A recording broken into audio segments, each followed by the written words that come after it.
Now,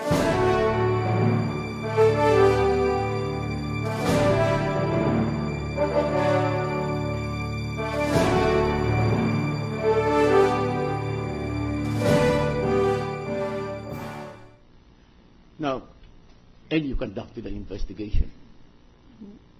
We are conducting an investigation at present. Now, does the Commissioner of Internal Revenue personally conduct an investigation of the papers?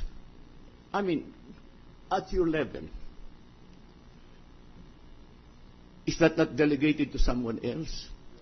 Sir, when paper comes to me and I see there's something wrong, I order the investigation. So on my first review, if there's already something wrong, then I will order. But if there's nothing wrong, then I will just let it aside.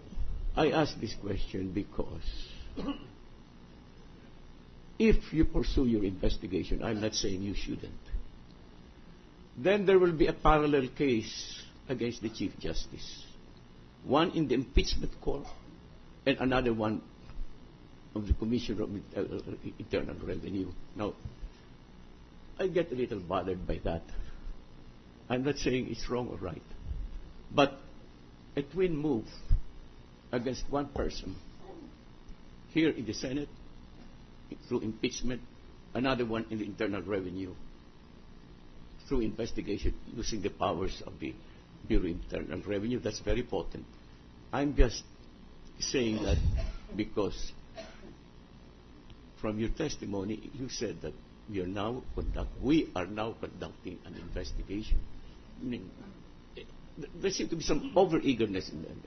Sir, it's not over.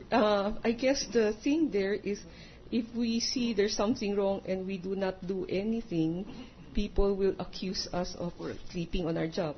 Let me ask you, do you think you could have postponed the investigation? You can imagine you were going to appear here and simultaneously you're conducting an investigation. I mean, doesn't that a little bit unusual?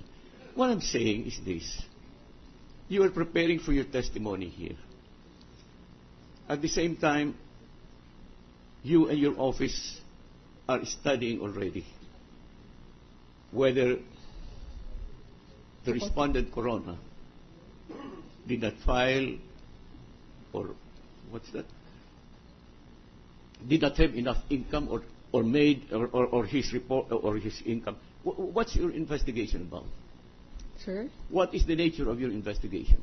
It's a net asset net worth method to determine whether there was some income that he did not report and did not pay taxes thereon. All right. I ask the question. Can you not have waited? Sir, I only answered the question about seeing this. Remember, the question here is one of policy. We don't want the public to think that the forces of the government are being used. One impeachment initiated by the House of Representatives and now tossed to the Senate for trial. Then another one before the Bureau of Internal Revenue for some tax malfeasance or whatever. I'm just saying that is my, what you call this, concern. I'm not questioning anything, but my concern. Yes, sir. All right, thank you very much. Yes, sir.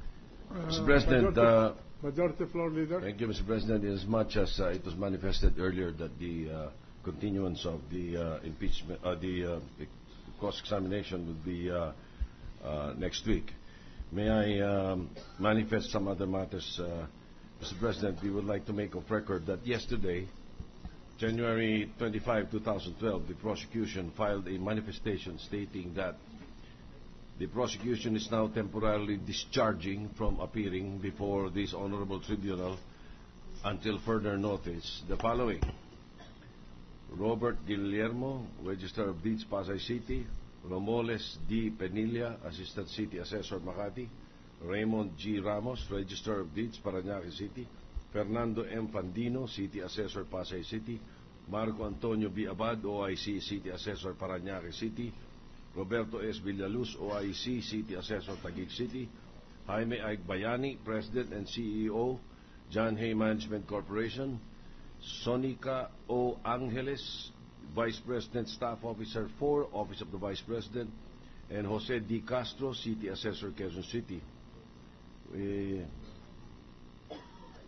Well, you manifest the... Noted. Thank you, Mr. President.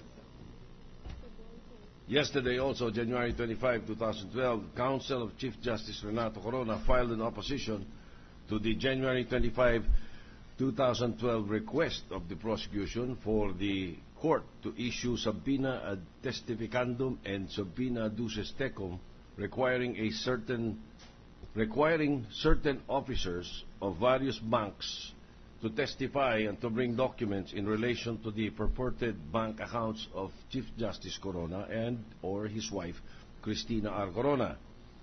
This morning, the prosecution filed a motion to withdraw its earlier request for the issuance of subpoena to certain officers of the Bank of the Philippine Islands, Rizal Commercial Banking Corporation, Philippine National Bank, Land Bank of the Philippines, and the Bank of the Philippine Islands Family Savings Bank, so as not to saddle this honorable court. And while waiting for the issuance of the formal resolution of this honorable court regarding the clarifications to its 25 January 2012 ruling. In the said motion, the prosecution prays that the request for subpoena ad testificandum and subpoena duces tecum dated 25 January 2012 be withdrawn, with reservation to the right of the prosecution to file the appropriate request for specific bank accounts of Renato C. Corona and Cristina R. Corona at the appropriate time. I move, Mr. President, that the presiding officer rule on the motion. If I recall correctly, there was a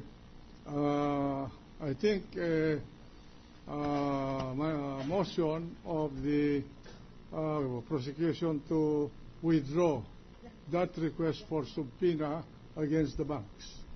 Yes, yes, we filed for the information, Mr. President. We filed an ex parte manifestation. Yes, I think it was filed this morning. Yeah, we received it. To withdraw. That's why I'm making that statement that the request for subpoena against the banks had been withdrawn. Yes. Am I correct in this?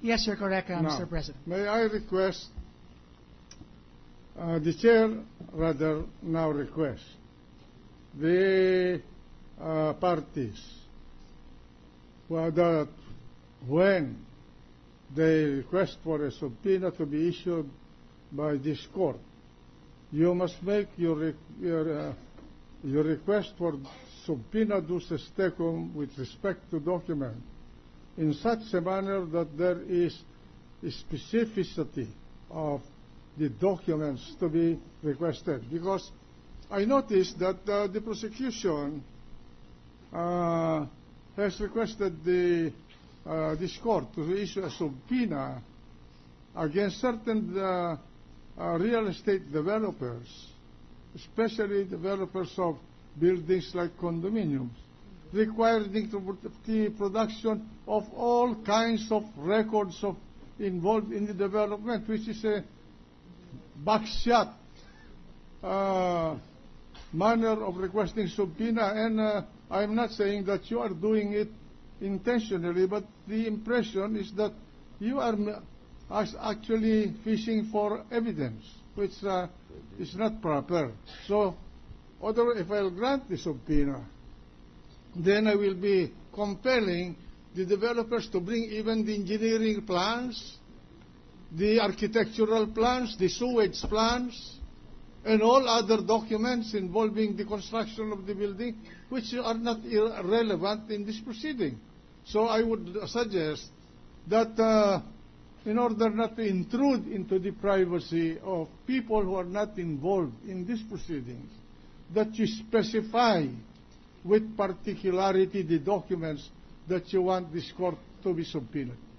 We will comply, Mr. President.